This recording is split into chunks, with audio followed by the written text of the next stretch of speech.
Bienvenue, je suis Perrine Corvézier, la fondatrice d'Azimut. Azimut, c'est le guide des parents pour une orientation scolaire et professionnelle sur mesure avec votre enfant.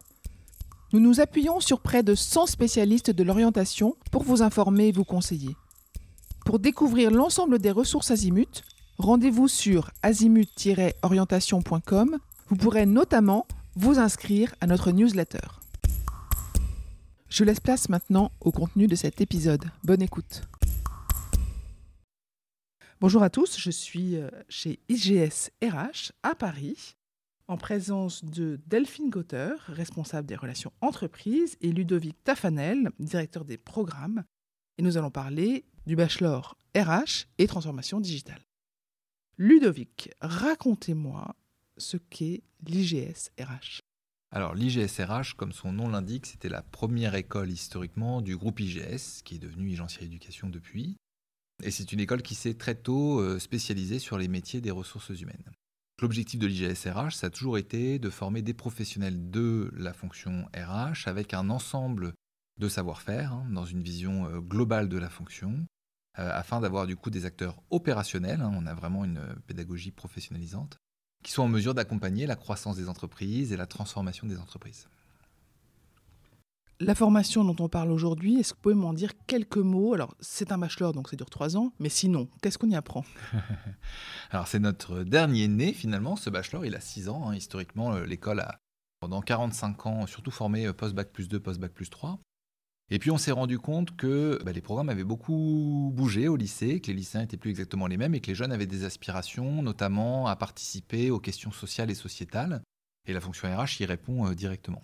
Donc, il y a 6 ans, nous avons créé ce bachelor post-bac, 3 années d'études, dont l'objectif, c'est vraiment de former donc, des étudiants à être en capacité donc, d'opérer les grands fondamentaux RH, le recrutement, la formation, la gestion de carrière, dans des entreprises en mouvement, d'où le mot bachelor RH et transformation digitale. Donc l'objectif vraiment au-delà des compétences RH, c'est d'essayer de les équiper pour qu'ils puissent évoluer le mieux possible dans ces entreprises qui se transforment et qu'ils puissent eux-mêmes finalement participer d'une transformation positive en accompagnant des nouveaux outils, en accompagnant les salariés, en changeant de posture aussi un petit peu. On a longtemps cru que les RH, c'était des gens qui faisaient surtout de l'administratif, des fichiers Excel, et puis que finalement, ils étaient un peu rigides parce qu'ils avaient le code du travail, et c'est tout. Bien évidemment, il faut maîtriser le code du travail, bien évidemment, ils sauront faire de la paye à la sortie, mais surtout, on essaye de voir avec eux comment travailler en mode projet, comment travailler en intelligence collective, pour véritablement accompagner ce mouvement d'entreprises qui, aujourd'hui, se transforme. Je voudrais juste quand même qu'on spécifie, ça veut dire que les jeunes qui viennent candidater chez vous, ils ont déjà cette connaissance, cette appétence du métier RH ? Alors, pas forcément. Ce qui est assez intéressant, c'est qu'il y a effectivement au lycée le bac STMG option RH, qui est un classique. Mais quand on regarde dans nos murs, finalement, moi j'ai la moitié de gens qui viennent de STMG dans mes promos bachelor et j'ai la moitié qui viennent d'un bac général. Aujourd'hui, toutes les options, les spécialités qui ont été offertes quand même ouvrent une véritable connaissance de la société, du monde des entreprises aussi, pour certaines options. Donc ça permet quand même à des lycéens de toucher un peu du doigt dans leur parcours finalement ce que sont les ressources humaines. Autre élément aussi, ce bachelor, on va y revenir, mais il a une ouverture internationale très forte. Donc ça aussi, ça attire beaucoup de jeunes lycéens de pouvoir aussi, dans leurs études supérieures, apprendre un métier concret, que sont les ressources humaines. Et en fait, ce sont des métiers plus qu'un métier d'ailleurs. Mais surtout, s'exposer aussi à la dimension internationale, aller effectivement apprendre dans des pays européens, adopter une autre perspective, travailler en mode multiculturel avec des nationalités différentes, des cultures différentes. Donc tout ça attire finalement une très grande diversité de profils et pas uniquement des STMG option RH comme on pourrait s'y attendre finalement de l'extérieur. Parfait. Delphine, racontez-moi dans quelle mesure les étudiants vont faire des stages et peut-être même de l'alternance. Alors sur le bachelor, on propose uniquement du stage et pour chaque année de formation, il y a un stage qui est dédié en fonction d'un cahier des charges qui est précis. Donc par exemple sur le bachelor première année, on va être plus sur une ouverture des métiers RH sans de spécificité. Sur le bachelor deuxième année, on va être beaucoup plus sur les fondamentaux RH, donc tout ce qui touche à la paye, à l'administration du personnel, à la gestion du recrutement, gestion de la formation. Et sur le bachelor troisième année, on va être beaucoup plus ouvert sur du développement RH, gestion des carrières. On peut reprendre aussi la partie paye ADP, mais on peut aussi être sur de la formation beaucoup plus, on va dire, poussée, du SIRH, etc. Comment est-ce que vous accompagnez les étudiants pour trouver ces stages? Alors, à l'IGSRH, donc, on a aussi une responsable placement qui accompagne nos étudiants à partir du moment où ils sont rentrés chez nous sur le CV, sur l'entretien, sur comment mener un entretien, sur la posture à avoir. Et puis, on organise aussi pour eux des job dating. Donc, chaque année, ils ont aussi un job dating, des visites entreprises. Et puis ensuite, c'est des ateliers qui peuvent être menés au fur et à mesure du temps. Ludovic, vous avez abordé l'international rapidement. Je serais curieuse d'en savoir un peu plus parce que j'imagine que le métier RH est un peu différent d'un pays à l'autre. Alors oui, effectivement, c'est un peu trompeur parce que on a appelé le bachelor RH et transformation digitale. En réalité, c'est un très gros lien avec l'international. Longtemps, les RH se sont assez peu formés sur l'international parce que le code du travail est ce qu'il est en France, on le connaît tous, hein. Et donc, quelque part, il y avait une forme de protectorat. On savait qu'on ferait sa carrière surtout en France parce qu'on avait un droit très spécifique, etc. On se rend compte aujourd'hui que vous avez des logiciels qui permettent de gérer la paye au niveau européen, des logiciels qui permettent de répondre à des questions juridiques au niveau européen. Donc en fait, finalement, ça a abattu les silos de cette fonction, cette transformation digitale, et ça a vraiment ouvert un très gros appel d'air dans nos entreprises partenaires pour avoir du coup des postes RH qui sont positionnés de plus en plus, même si vous travaillez en France, sur des périmètres internationaux. Du coup, notre volonté pour répondre à ça, ça a été très tôt de positionner ce bachelor avec une très forte coloration internationale. Il y a 2 départs. Le premier départ, il est dès la première année, janvier-mars. Nos étudiants partent tous ensemble chez un partenaire à Dublin pour suivre des cours 100% en anglais, des cours de RH et des cours liés à la vie de l'entreprise. Des cours d'anglais, bien évidemment aussi, on en profite, on est sur place, avec une immersion complète au sein d'un pays anglophone, avec pour certains, et ceux qui le choisissent, parce qu'on leur laisse quand même de la liberté, mais certains vont dans des familles d'accueil, donc vivent véritablement à l'heure irlandaise sur place pour pouvoir vraiment s'immerger et apprendre une nouvelle culture. Donc ça, c'est le tout premier départ qu'ils font un petit peu grouper tous ensemble, accompagnés par l'école bien sûr, qui est aussi un premier départ qui va favoriser leur maturité. On voit aussi à quel point quand ils reviennent, ils ne sont pas exactement les mêmes qu'avant leur départ. Maturité importante, puisque je rejoins Delphine, il y a un stage en fin de première année, mais un vrai stage, 3 mois minimum. Et donc, c'est important qu'ils puissent aussi apprendre à se connaître, prendre des responsabilités. Et le départ à l'international, il contribue fortement. Et puis, on complète cette dimension internationale avec en 3e année de bachelor, un premier semestre qu'ils vont faire dans une université partenaire en Europe.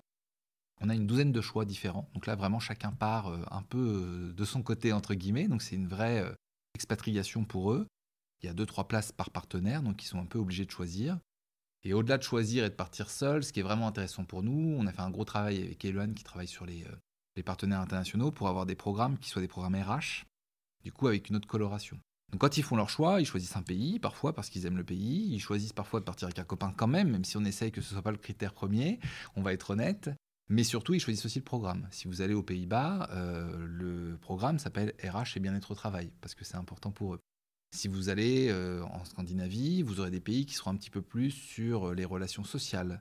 Si vous allez en Allemagne, vous aurez des programmes qui sont un peu plus compétences RH, développement RH. Donc c'est vraiment leur permettre finalement, comme vous le disiez, d'avoir une autre vision de la fonction RH, de s'enrichir et puis de revenir après en France avec aussi peut-être un état d'esprit plus ouvert aussi sur des pratiques, des façons de faire. Donc c'est vraiment ce qu'on a voulu favoriser avec l'international sur ce bachelor. Est-ce que vous voudriez me parler des cours que vous dispensez, des matières?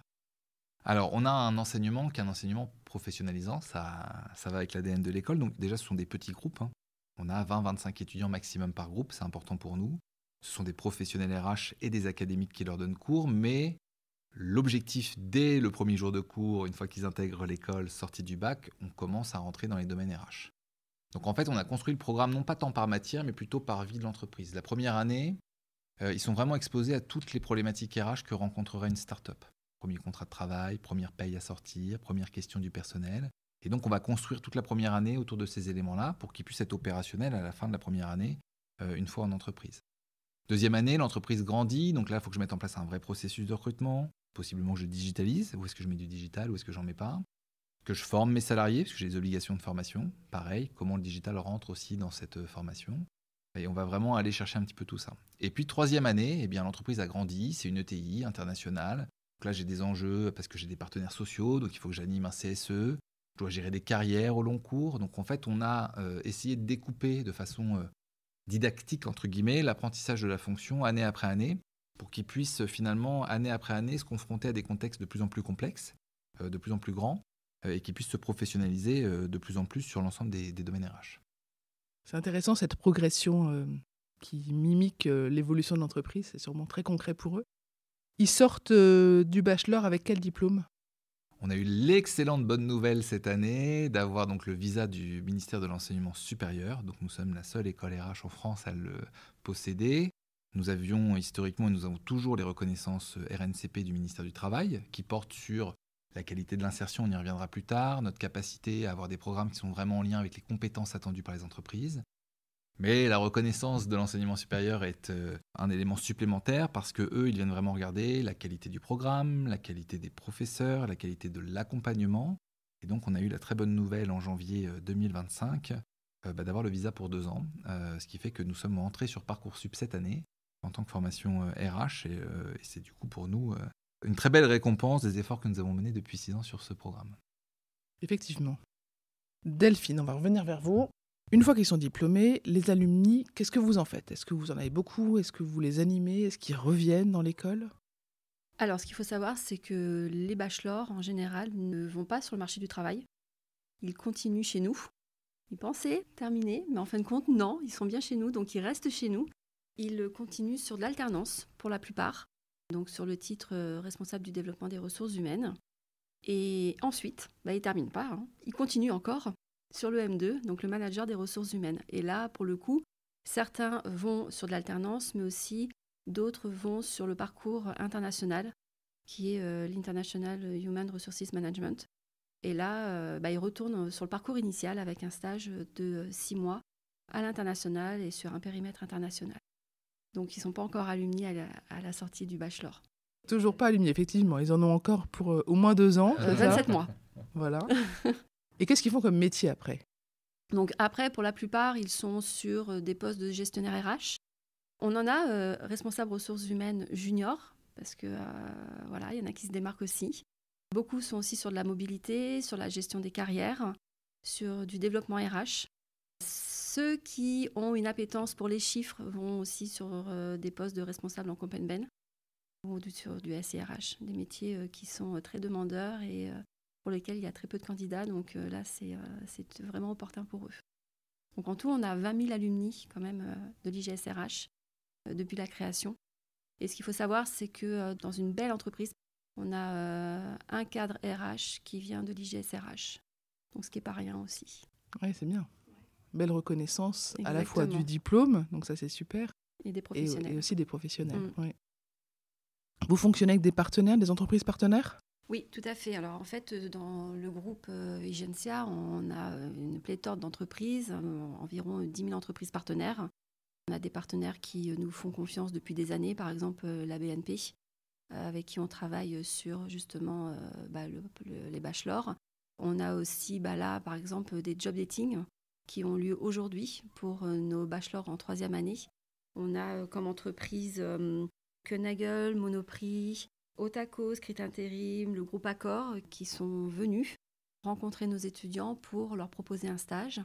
Et puis après, on a aussi énormément d'entreprises du CAC 40 qui nous font confiance et qui chaque année réitèrent soit sur du stage, mais aussi après sur de l'alternance. Merci beaucoup pour ces renseignements. Parlons des modalités d'admission. Donc c'est, j'imagine, sur Parcoursup cette année. Et oui, désormais, nous sommes sur Parcoursup, effectivement. Donc la fiche est bien présente sur Parcoursup. Si vous tapez RH Paris, nous serons le premier résultat qui sortira de la plateforme. Donc classiquement sur Parcoursup, on va vous demander tout simplement effectivement les différents éléments du dossier. Et puis ensuite, à partir d'avril, va se lancer notre concours classiquement. Alors en fait, on a un concours interne. On teste l'anglais, le français, la logique et la culture générale, qui est un test en ligne qui prend 1h30, 2 heures. On envoie de quoi le travailler, donc c'est vraiment la pédagogie de l'école aussi, c'est-à-dire qu'on donne les moyens bien évidemment de réussir le concours. Donc les étudiants ont une petite dizaine de jours pour travailler ces éléments et pouvoir effectivement passer le concours. Et à la suite de ça, on a un entretien avec un des membres de l'équipe pédagogique de l'école. On tient à sélectionner nos étudiants, c'est extrêmement important. Et puis surtout, on tient au-delà d'un dossier à comprendre aussi le parcours d'un jeune. Nous sommes une école spécialisée, donc faire le choix des ressources humaines dès le post-bac, c'est un choix finalement parfois original, parfois courageux. En tout cas, nous, on cherche à comprendre comment ce choix s'est construit, comment ils ont appris finalement à connaître cette fonction. Et puis surtout, on cherche aussi un petit peu à mieux comprendre qui ils sont, quelles sont leurs aspirations, leurs moteurs. Et puis, c'est quand même un métier où la posture est extrêmement importante. Donc, certes, il y a le scolaire, mais il y a aussi la curiosité, la capacité d'analyse et la capacité relationnelle aussi, tout simplement, lors d'un entretien. Donc, effectivement, à l'issue de l'étude du dossier, à l'issue des concours écrits et à l'issue de l'oral, il y a une réponse qui est donnée, du coup, à l'étudiant par rapport à sa candidature. Est-ce que vous demandez des lettres de motivation ? Alors oui, la lettre de motivation est demandée, effectivement. Les RH vont tellement demander demain que bon, c'est un peu normal que nos étudiants jouent le jeu eux aussi. Donc oui, effectivement. Et puis comme je le dis, c'est quand même un projet qui est spécifique. On n'est pas sur les études généralistes, hein. On sait qu'il y a des parcours qui sont des parcours plus ouverts parce que les lycéens, et c'est pas grave, savent pas très bien où ils veulent aller. Nous, on a un vrai choix positif, hein, normalement. Ça veut dire que vous avez construit le projet. Donc la lettre de motivation, c'est aussi un autre endroit où on peut justifier le projet. Parfois, l'entretien, c'est difficile quand on a 17 ans. Donc c'est aussi un élément de plus pour nous, pour évaluer la qualité du projet, la solidité, et puis la qualité de la réflexion qui est portée. Ouais. Est-ce que vous avez identifié les compétences comportementales, les soft skills qu'ont en commun vos étudiants ? Alors, les étudiants d'une école RH, c'est pas les mêmes étudiants que d'autres écoles, ça clairement, on le sait, et on a cette chance-là, je dirais, même si j'aime tous les étudiants de France, évidemment. Mais c'est vrai que dans la posture, ils ont une humilité naturelle qui est assez intéressante. Et tant mieux, parce que les sujets RH dans les entreprises, c'est très complexe. Donc on arrive sur des situations où qui a tort, qui a raison, voilà. Et est-ce que même quelqu'un a tort et quelqu'un a raison, la question doit se poser. Donc on a besoin quand même d'étudiants très curieux et qui vont prendre du temps avant de porter une analyse, un jugement, etc. Donc j'avoue qu'on a la chance quand même d'avoir des étudiants qui, en général, sont des étudiants plutôt travailleurs, plutôt ouverts effectivement et curieux, et surtout qui prennent le temps d'analyser les situations et qui ont un relationnel à l'autre qui est quand même un relationnel très positif, quoi. Beaucoup viennent parce qu'avant tout, ils ont envie de développer les autres, ils ont une écoute naturelle. Donc c'est vrai que c'est, dans les grands traits, ce qu'on va retrouver majoritairement dans l'ensemble de nos étudiants, ce qui fait que c'est particulièrement un plaisir de leur donner cours et de les avoir avec nous à l'école. Ouais. Est-ce qu'on conclurait par un petit message pour les parents qui nous écoutent ? Tout simplement, parfois, ça fait peur de prendre un bachelor spécialisé. Je sais, j'ai moi-même fait une école de commerce généraliste, donc je ne vais pas donner de leçons, mais voilà. Je faisais partie de ces jeunes qui ne savaient pas exactement où il allait. Moi, je tiens à les rassurer. On a, comme Delphine le disait, les étudiants qui rentrent sur le bachelor restent majoritairement 5 ans avec nous. Donc, on a de quoi finalement les faire grandir sur 5 ans. On a un programme qui leur permet quand même de vivre plein de choses. Il y a le contenu RH, mais il y a toutes ces expériences internationales, tous ces stages. C'est une vraie chance aussi. La fonction RH, elle ne vit pas du tout de la même façon dans une petite entreprise que dans un grand groupe. Donc ça, on essaye au maximum de travailler avec eux sur ces questions-là. Et puis au-delà des compétences techniques et métiers, on travaille très fort avec eux, ce que je disais, leur posture, leur capacité à prendre en main des situations complexes, leur capacité aussi à avoir un impact sur le monde, parce que cette jeunesse, elle a envie d'impacter le monde positivement très fort. Parfois, il leur manque le comment faire. Et je crois que, voilà, humblement, on essaie de leur apporter. Donc je dirais, soyez rassurés, oui, c'est une école de spécialité, mais on a des vrais métiers à la fin. Et surtout, quand on voit le parcours de nos alumni, la fonction RH est tellement riche qu'on ne s'enferme pas en allant RH. Il y a tellement de choses possibles à faire qu'il y a plein d'ouvertures en réalité. Et puis probablement, ce métier-là va être dérangé dans le futur, mais pas complètement. Il ne pourra pas disparaître de toute façon. Non, les entreprises vont tellement se transformer qu'au contraire, il va falloir des gens au milieu qui vont aider toutes ces cohortes de personnes qui vont devoir apprendre des nouveaux métiers, des nouvelles compétences, qu'il va falloir rassurer aussi, parce que ce n'est pas des mouvements simples, personnellement. Donc non, au contraire, on est un peu en train de prendre de la distance avec le côté un peu technique, administratif, parce que le digital nous aide bien. Et au contraire, on va de plus en plus vers ce que les jeunes recherchent finalement, à savoir de la relation à l'autre, de la transformation. Donc non, je pense que la fonction RH a de beaux jours devant elle. Et ben on va conclure là-dessus. Merci. Merci. Je vous retiens quelques instants. Vous écoutez peut-être sur Apple, ou sur Spotify, ou sur Deezer, ou sur une autre application de podcast. Je voulais m'assurer que vous connaissiez l'existence de notre site azimut-orientation.com. Sur ce site, les contenus sont organisés par thématique et par situation. Ceux qui connaissent adorent et utilisent notre moteur de recherche, ce qui leur permet d'aller chercher directement le bon contenu qui correspond à leurs problématiques. Je vous encourage à vous y connecter et n'oubliez pas de vous inscrire à notre newsletter. Merci de votre fidélité et à bientôt.